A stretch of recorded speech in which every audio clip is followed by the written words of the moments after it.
No vídeo de hoje, nós vamos falar sobre a herança do Pelé. Antes de começarmos, peço a você que já dê o seu like no vídeo e se torne assinante do canal, tá? Roda a vinheta.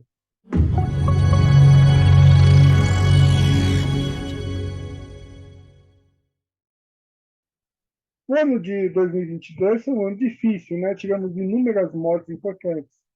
Foi Gal Costa, foi Nelly da Pinhon, foi Rainha Elizabeth, foi Papa Pedro XVI e assim por diante, né? Um ano bem complicado, bem difícil.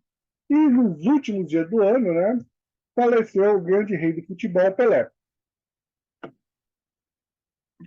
Hoje nós vamos falar como era a situação do patrimonial do Pelé, os possíveis herdeiros, e antes de começarmos eu vou dar um aviso, então uma advertência, não estou inventando informações que já não seja pública. Tudo que eu digo aqui é notícia que já está nos jornais, tá? Eu só faço alguns comentários jurídicos e mais. Como um divórcio dessa proporção tem valor alto, é uma pessoa de disposição, é uma pessoa bem assessorada, possui bons advogados, nem tudo a gente consegue saber. Tá? Existem muitas informações que prezam pela privacidade, ou então que existem algumas coisas são resolvidas em jurisdições estrangeiras, tá? Que não pode ser trabalhado no Brasil, já disse o Código de Processo Civil. Ou seja, é tudo um trabalho aí de inferência, de pensar, de refletir, tá? Vamos ver a notícia e pegar as informações juridicamente relevantes. Vamos lá.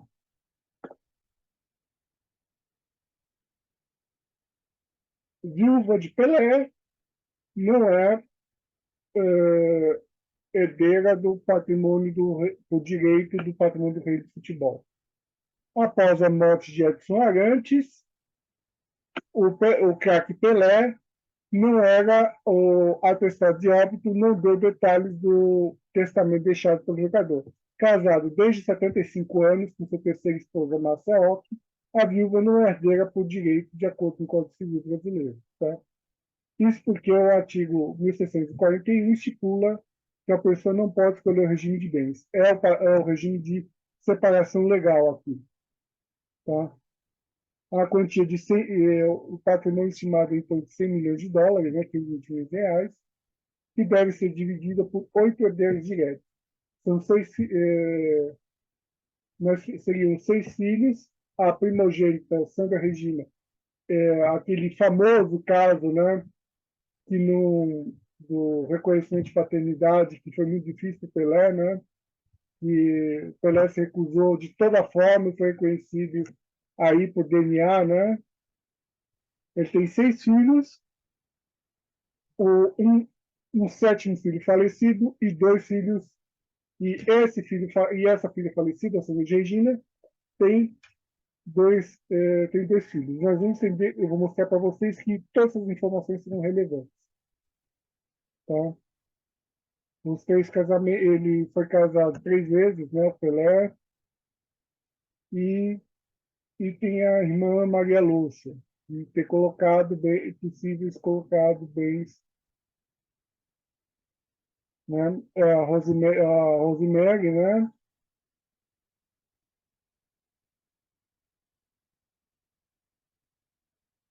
Essas são as informações relevantes que nós temos aqui para começarmos a trabalhar, tá?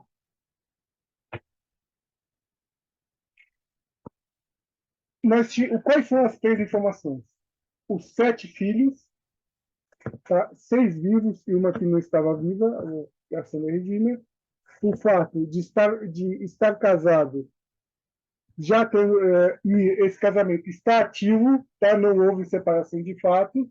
Esse casamento ocorreu quando o Pelé já tinha 75 anos de idade, né? Com a Márcia Ock, eleita Márcia Ock.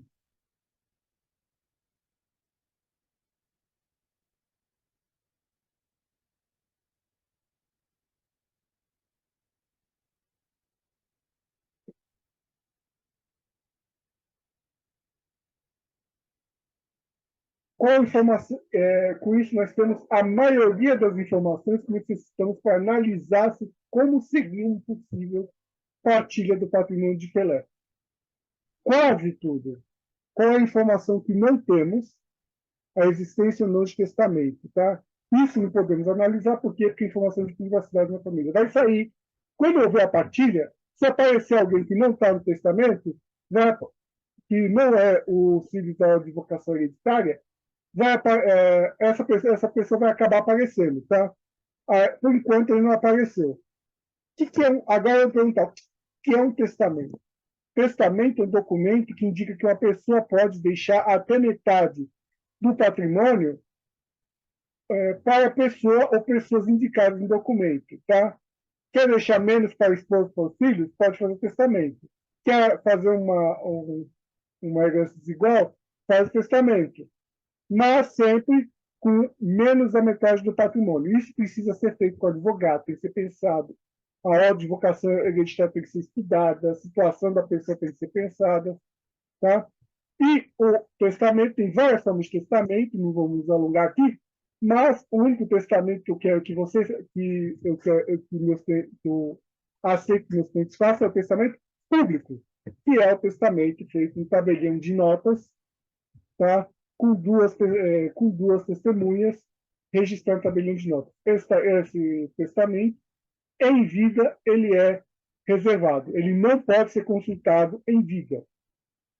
Só após a morte, aí vem uma ordem judicial, né? Ou uma carta de nomeação ou o inventariante com a carta de nomeação de inventariante, ou o mandado judicial para abrir o testamento, aí você pode abrir o testamento e cumprir aquelas disposições. Tá?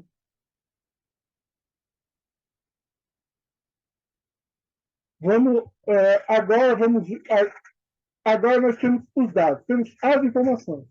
Agora nós vamos analisar, juntar tudo e ver como fica. É, essa herança pode ser feita de duas formas, tá? Ela pode ser feita estritamente na ordem de vocação hereditária ou, ou ser uma herança feita de duas formas, se houver testamento. Até metade dos bens pode ser colocado no testamento, metade ou menos, e a outra metade, o valor que pode ser no mínimo a metade, na ordem de vocação hereditária. Nós vamos falar aqui da ordem de vocação hereditária, tá? Os bens, que vai acontecer com pelo menos metade dos bens. Pode acontecer também de haver o testamento. E aí, com o tempo, a gente vai acabar descobrindo. Tá? Se ele não, agora, se o Pelé não deixou testamento, vai, é, vai tudo pela ordem de vocação testamentária. Tá? Primeira análise. Marcel herda. Marcel herda pela advocação hereditária, não por causa do regime de separação obrigatória de bens. Porque, como Pelé já tinha mais de 75 anos quando se casou, eles eram casados por um regime que a principal condição é ter mais de 70 anos, né, que é o de separação obrigatória de bens. Os bens em comum não se comunicam. Tá? Não se comunicam de forma alguma. E o cônjuge não herda. Isso é um regime definido por lei, tá? É a separação legal ou separação obrigatória. É diferente do regime de separação convencional, separação absoluta, que os dois concordam em separar os bens, tá? E aí, tendo essa informação, vamos ver a situação da Márcia. Ela não recebe nada para herança, mas ela pode herdar os bens em conjunto do Pelé, que construíram em conjunto depois do casamento. Pelé se casou com 75. Desse momento do casamento até a morte, esses bens que houver prova de senso comum, não é partilha, não é herança. Tá? É, divisão conforme a súmula 377 do do STF, tá? No qual o patrimônio em comum durante o regime de separação obrigatória incide aí a divisão dos bens, incide a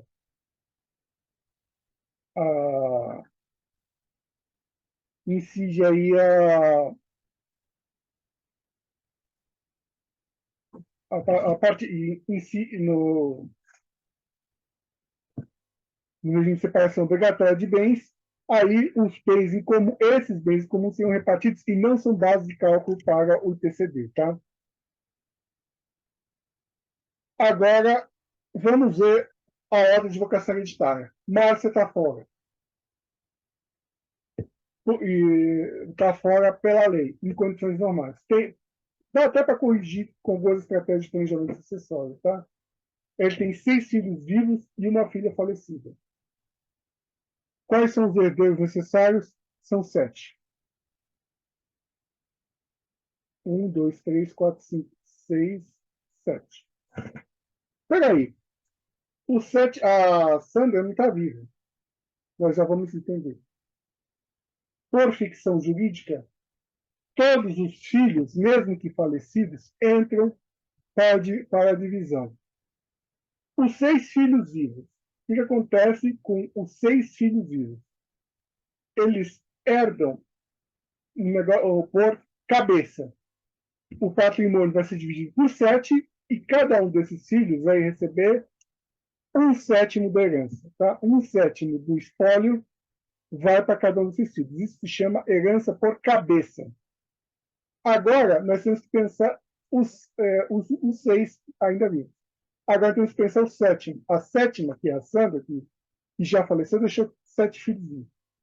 Aí nós temos uma situação que se chama herança por estirpe. O que é a herança por estirpe? Nós pegamos o 1/7 que iria para a Sandra, ela morreu. Mas por ficção jurídica, vamos dizer que ela está viva. Ela viveu e esse 1/7 vai ser dividido para os filhos. Ou seja, os 6 filhos vivos, cada um vai receber 1/7. Agora, o 1/7 que pertenceria a Sandra será dividido por 2. Será 1/7 sobre 2 para cada um dos filhos da Sandra. Ou seja, 1/14 para cada um. 6 filhos vão receber 6/7 do patrimônio. O patrimônio que iria para a 7ª filha, que é a Sandra, vai receber 1/7 e será dividido entre os filhos da Sandra. Tá? Num sistema que se chama herança aí por estirpe. Tá? Agora, isso é o sistema de ordem de vocação hereditária que necessariamente acontecerá com metade dos bens, ou mais. Agora, se houver testamento, o que vai acontecer? A parte do testamento que tem que ser menos da metade vai para as pessoas indicadas no testamento. Você tem essa metade. A outra metade vai pela ordem de vocação hereditária, que eu expliquei para vocês. Tá? E aí, inclusive, tem algumas estratégias. Né? Pela lei, a Márcia não herda nada. Porém, e aí tem que pensar, eu vou pegar outro vídeo, vou discutir isso, dá para corrigir isso com algumas estratégias. Por exemplo, fazer um testamento para a Márcia. Tá? Se ele fez isso, não sei, porque é informação de privacidade. Tá? Esses são os meus comentários jurídicos e qualquer questão referente à herança, peço a você que consulte o seu advogado de confiança. Muito obrigado.